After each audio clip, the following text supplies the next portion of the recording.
Hey everyone, welcome back to the channel, or if you're new here, welcome. My name is Steph. Today's video is my June monthly wrap-up.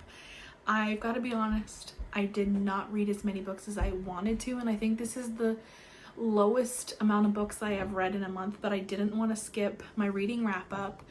In the beginning of the month, I was pretty ill, just had some kind of flu going around, I think, and then I kind of got into a reading slump because I just wasn't in the mindset. I hadn't read for a little while, but I did read 4 books, and even though it was a not so big reading month, I did read some really amazing books. I have some new favorites, so I think it went pretty good, and I want to be totally honest with everybody.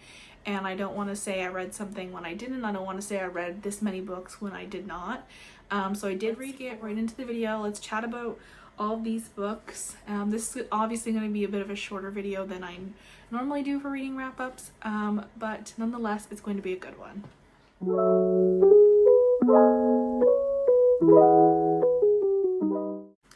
Okay, so the first book I'm going to discuss is Every Summer After by Carly Fortune. This is the first book that I read this month when I was feeling better, and this has become my favorite book that I've read so far this year. Absolutely adored this book. One of the main things that I loved about it, before I get into the synopsis, is that our author is Canadian, and I live in Newfoundland, Canada, so that was nice to read about a place also set in Canada in the book. It was based around Toronto and a little place called Barry's Bay. This was set at like a cottage, so it's definitely a beach read. But I liked that I could relate to the areas. I knew some of the things that they were discussing because I used to live not too far from Toronto, so that was nice. But this is a second chance romance, childhood best friends to lovers. They say if you mix Love and Other Words and the Summer I Turned Pretty series together, you get this book, and I absolutely agree. It reminded me of both. So it follows Persephone and Sam, and Persephone's family moves to this cottage for the summertime. They want to get out of the big bustly city in Toronto and get away for the summer, so they decide to buy a cottage near the lake. And next door is Sam and Charlie, and Sam and Charlie are brothers. Mom works at this restaurant on the beach, so she's not home very often, so Sam and Charlie kind of just hang out, do things together, and Charlie kind of wants to get Sam off his back. He's his younger brother, so he's like, hey, I'm going to introduce you to the new girl that moved in the next cottage over. So Sam and Persephone start hanging out, and they spend every summer together. It turns into just, it starts out with just them being friends and having a good time, growing up together. It was just this sweet, wholesome story about 2 best friends that are growing up, realizing their feelings for each other, and falling in love. And then obviously, because it's a second chance romance, something happens, tears them apart. They don't speak. 12 years later, they have to reunite for a particular reason, which you'll find out when you read the book, and they have to resolve their conflict. They get a second chance at love again, and I absolutely loved this book. I thought it was so sweet, and I can't rate it enough. Like I said, it's my favorite book I've read so far this year. I was really excited to pick this book up, but I didn't think I would love it as much as I did. The second book that I read was The Summer of Broken Rules by K.L. Walther. So this book follows Meredith and Whit. That is the couple, but it starts out with Meredith. She lost her sister Claire, and you don't find out till quite a while into the book, so I'm not going to tell you how she passes away. But that's literally on the back of the book.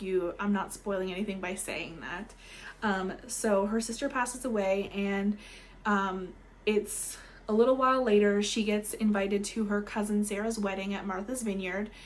So her family is going there, and it's the first time that Meredith has really been around her family, been around people that she really cares about. Since her sister passed away, she's been really sticking to herself, avoiding speaking to her family, and just grieving her sister. So they go to Martha's Vineyard for the wedding, like I said, and it's all of the family back together again, all of the cousins and the aunts and the uncles, and it's just like this one big fun time. Like, I just loved that part of the book. The family dynamic was so awesome, reminded me of my own family. So I feel like this book was like super relatable in that way. So it follows her, she goes there, and they play this game of assassin. And basically it's this game where they shoot each other with water guns, and it is such a fun concept, and I didn't know if I would love that part of this book. I thought I would really be there for the romance rather than the whole game of assassin, but it is super fun. So Meredith meets Whit, who is the stepbrother to the groom, and him and her kind of make some sort of pact that they will tell each other who they have and that for the game, and that's obviously where their romance starts. I'm not going to say any more than that, but this was definitely a 5-star read for me. Really enjoyed it. I do have a reading blog on this book. I definitely recommend reading both of these. They're both summer vibes, and definitely would be fun to read on the beach or something like that. You should check those two out. The next book I read, because I was on a summer kick and I just really wanted to read some more summery books, and that was The Infinity Between Us. Now, I don't remember the author's name, and I don't actually own the book, but I do want to buy it since it was another 5-star read for me and I loved it so much. So we'll pop a picture up on the screen. Now, I feel like this book has been circulating quite a lot recently, especially on BookTube. I have seen it. I've also seen it a little bit on TikTok as well, and it's actually just been released this year. But I also loved that book. Another childhood best friends to lovers, second chance romance. And that story, I can't remember the characters' names. I probably should have looked them up again before I started this video, because I did read another book after that, and I'm very bad at character names. If you've been following my channel, it's very easy for me to forget character names. So the two characters in this story obviously were really good friends when they were younger. Something happens and they stop speaking and get reunited again at the end. And I loved this story. I actually read it with my sister, and my sister said that she loved it more than Every Summer After. They're very close tie for me, I will say. But I think I just loved Every Summer After just a little bit more. If you have read The Infinity Between Us, the bathroom scene in that book, I'm not going to give away, but it was literally so hilarious, and I just felt like it was super funny, super relatable to things that like actually happen. Sometimes you're reading these like romances and there's like things that they say and things that they do are like, this is not what happened in real life. But this book had me laughing out loud. I thought it was so hilarious, and not even just that part, but other parts of the book as well. I thought it was really funny, but also a really great romance, and I highly recommend you read that one as well. Alrighty, so the last book I read this month is called Faking with Benefits by Lily Gold. I will post a picture up on the screen because I do not own this book. I rated it 4 stars. Please do not be fooled by this cover. It's super cute. It's got cute little characters and that on it, but this is a very smutty book. Probably the most smutty book that I have read personally. It did have a good plot line though, so there is that aspect of it, but it is a reverse harem, so it was 1 female, 3 males, and the story follows Layla, that's our main character, and she's been having a really hard time with the dating. She really just wants a boyfriend, and she's been using all these dating apps and stuff, and she's just not that good with, I guess, socializing with people.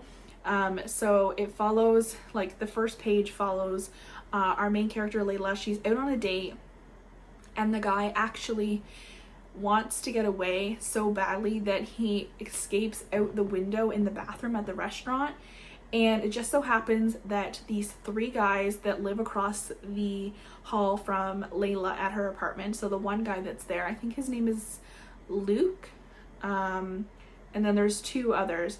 One of them is actually at the restaurant. He is sitting at the bar having a drink with this woman, and he notices that Layla's date has gone missing, so he comes over to save her and sit with her.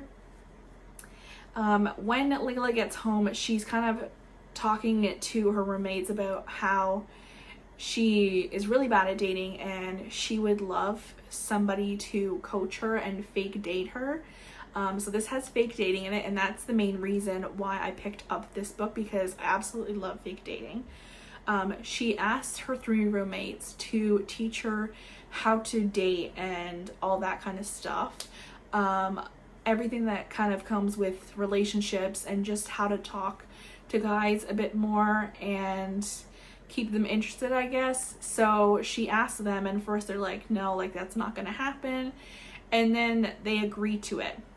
Layla is this super like boss woman, independent, owns her own lingerie business, and the three guys, they own a podcast which they give relationship advice.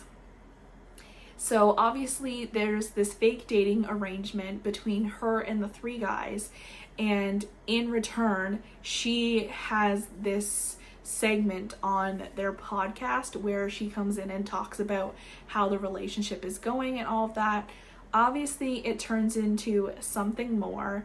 It is a really good storyline. I'm not going to say what happens or who she ends up with or all that kind of stuff, but I definitely recommend that you read this book. I think it's really funny. It was really entertaining. It was a little bit different, definitely like a taboo kind of romance, but nonetheless it was really good. If you don't like smutty books, I definitely don't recommend you read this book. So that is all of the books that I've read so far this month. I am currently reading a book, and I was hoping to have that book done for this video. Unfortunately, just been working a lot lately and haven't had a chance to read it. So that is One True Loves by Taylor Jenkins Reid. I am really enjoying that book so far. I can't give my full review on that book, but it definitely will be in next month's wrap up. So yeah, that is everything for today's video. It is a bit of a short one, but thank you so much for watching. Hope you have a lovely day and happy reading. Bye.